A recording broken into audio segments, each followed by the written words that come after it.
Have you been switching up your mate after you reach level 5? After level 6, yeah. Because after level 6 is when you get gems. So I get my gems and then I switch them. Okay, so what was I going to do? I was going to... I was going to show you my deck, right? So this is my deck right here. I'm only running 3 spells and traps. Because just summoning monsters in this game is just too important. So I use Blue Eyes as my ace. Unfortunately, only 1 skill. If I had multiple skills on my Blue Eyes, holy shit, my games would be so much easier. I have Gaga Magician. It's a super rare. A really good card. I have Reincarnation equipped on it. I think Gaga Magician is the strongest monster in the game with Reincarnation that isn't a UR. So I got really lucky pulling this guy. He's 1500 attack and has Reincarnation. So he comes back and I can tribute him off or attack again. It's so good. Big Jaws. I'm kind of thinking of taking him out of my deck. He's good for decks that use focus, because he gives your monster stealth. So essentially, what stealth does is it allows you to ignore your opponent's monster. So that could potentially just do a direct attack, which is really good. But the thing is, my deck, I don't have a lot of monsters that synergize well with Big Jaw. Vice Dragon is really good. You should put it in your deck. I equipped it with Speedy Summon. So yeah, Big Jaws, he gains 200 attack every battle phase, which is why I have him. So he gets over 2,000 attack sometimes. But I'm kind of thinking of switching him out. Vorse Raider is just the strongest normal summon in the game. So yeah, add Vorse Raider. X-Head Cannon is an 1800 with attack debuff skill, which is really good. So essentially, he's like a 2100 attack, just like Vorse Raider. Every time he battles a monster. This is what's good with X-Head Cannon. Yeah, only 1 UR, and I'm doing pretty good. I'm still free to play, and I'm currently halfway through Gold 2. So Gold X-Head Cannon with defense attack debuff is so good because it comes up a lot where I summon X-Head Cannon in defense, and his skill will make the opponent attacking me lose attack points. So then I get a free kill off X-Head Cannon in defense, and then next turn I switch him to attack mode. So it's basically 2 for 1 with this guy, with this skill. Pretty good. Y-Head Dragon is my super speed monster. I think he's the strongest super speed monster in the game that's not an SR or above. So you guys need to trade for this guy if you have him.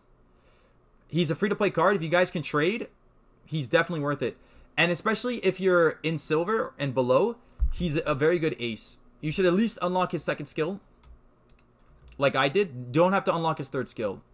You don't even have to unlock his 2nd skill. Like it's not even, you don't even have to do that. You can just use his 1st skill if you want to. Z Metal Tank, probably the best rare in the whole entire game. Self-explanatory. Like I don't even gotta explain why he's so good. Dark Resonator. For him, I just use the attack support, so all my monsters gain 200 attack. You can also pick double material, but I already have another monster for that. If I had another beater, like a level 8, level 7 or higher, like a 2 tribute monster, I would equip Resonator with that, but it's just unnecessary right now. I'd rather just go for the big boost. You don't use speed on tank? No, because Y Dragon Head is better. They have the same attack points, right? 15 and 15, but Y Dragon Head has better defense. It has 1600 defense, so I use him as my speed. Overall, he's better. Z Metal Tank, you have to use Cohesion. Like, Z Metal Tank is the best rare in the game because of Cohesion.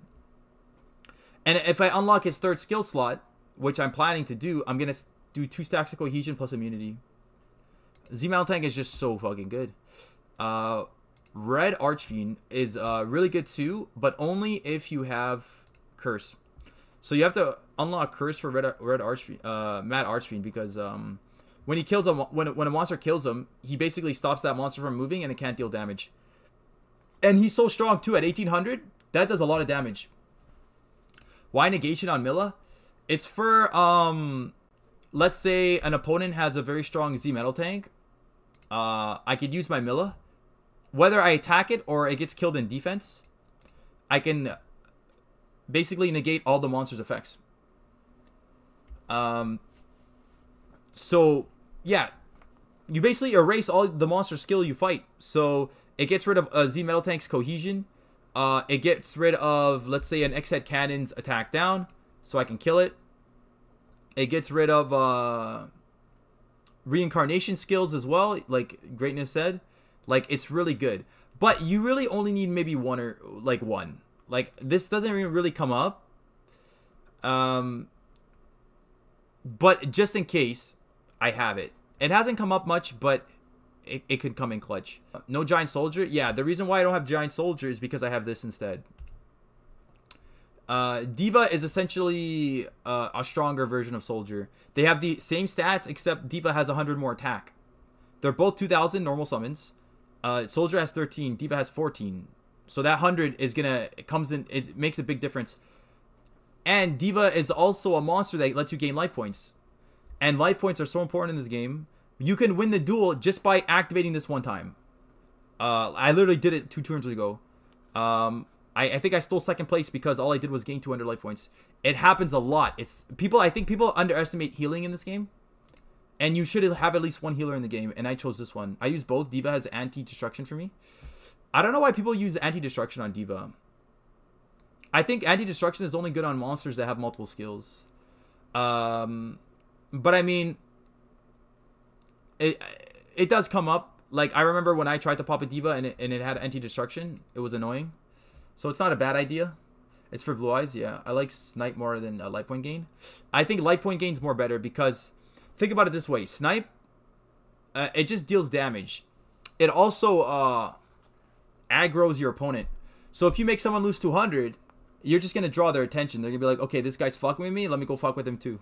And the reason why I prefer Snipe over, why I prefer healing over Snipe is because if you get sniped, how are you going to get back those life points? Because there's a lot of games where there's a situation where you can't win. So you just got to play defensively. Snipe doesn't let you play defensively. Healing does. So you can get that heal off and just play defensively and steal second place. I think healing is just better. Snipe is only good if you have I think Bloom Diva that makes Snipe good. Yeah, people will just aggro you that you keep sniping them. So I'd rather just heal myself and not aggro people. Because man, you do not want to get teamed up on this game. You can't win. If you get teamed up, you're dead. Like, it's so unfair. Okay, so Vice Dragon, this card's really good. Its stats are really good for 1 tribute. 2400 defense. I usually summon him in defense if I tribute him. And then once he kills a monster, I switch him to attack. And I have him equipped with Speedy Summon, so he's not a brick in my hand. So if I draw him turn 1, let's say my hand sucks, at least, hey, I don't have another brick. I gained life points and I got jumped. That's because you probably used it too early. You have to wait. If you have a monster with heal, you hold it. You don't summon it turn 1. Like I do. Like, I never summon my healer turn 1. I wait a couple turns to the point where if I do heal, I can defend myself. Yo, Radam, welcome back. But I used Snipe and the guy I sniped got jumped. What do you think about White Magician Pikiru? That's an SR, so I have to go read it. But I'll check it out after this. Zubaba Knight is really good turn 1 because he has the focus skill where every turn he gains 200. So turn 1, if I open him, I place him in defense. As long as no one's pushing me, he just keeps stacking attack. Usually I get him to like 2200 or 24. So he's a big boy. And because he's in defense, he's protecting you. So you're just gaining resources while he gets stronger. He's really good. So Zubaba with focus is really good. Go Golem. He's just I tried him with Detonate. Detonate's good. But I felt like because of the rest of my deck and the way it works, I just went for the extra attack. The Automata deck. What do you with the skill? I'll check it out later. What do you think of Summon Skull? Summon Skull is really good. I want him. I want Summon Skull. Summon Skull is so good, man. He also has a skill where if he fights a monster, you could change it from I think to defense. Because I have to double check, but I think it works like this, right? You set him as your ace. His skill makes all the monsters lose 500 at the start of the turn. And he has another skill where if you attack a monster, you switch it to defense. So essentially, you can basically fight monsters with such low defense that every time you kill someone, you're not really losing much attack. So Summon Skull is really good, man. I really want one. Hippo is double tribute. It comes in clutch. I summon my blue eyes with 1 tribute. It's just really good. Silver Claw is also really good. It has attack support. Give everyone. It's an 18 beater that gives everyone 200 attack. It's really good.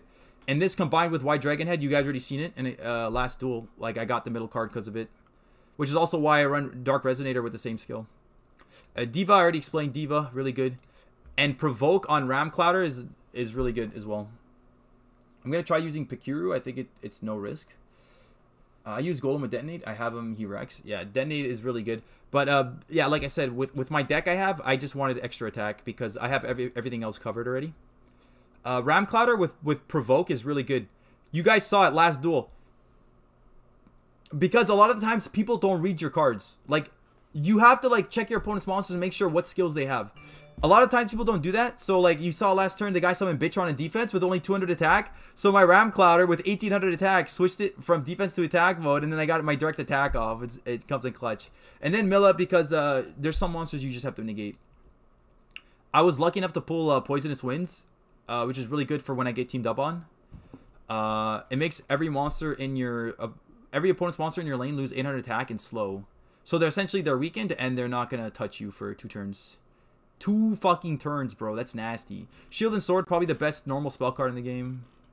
And Shield Handler. This card is so good. This is like a side deck card, but the fact that Blue Eyes is so popular. Who's that? That better be my brother. Is that my brother? Yeah, it's my brother. Yeah, because Blue Eyes is so goddamn popular, this always resolves. It didn't resolve last duel, but in all my other duels, it did resolve. And the reason why this card is so good is because of the middle card. Let's say you don't get the middle card, right? Someone else gets it. Ring of Destruction, Mirror Force. It protects your monsters. And not that if you guys aren't using this, you guys need to use it. Protects you from Blue Eyes. Protects you from the middle cards, Mirror Force and Ring. Not only that, but if let's say multiple monsters get popped at the same time, this protects all of them.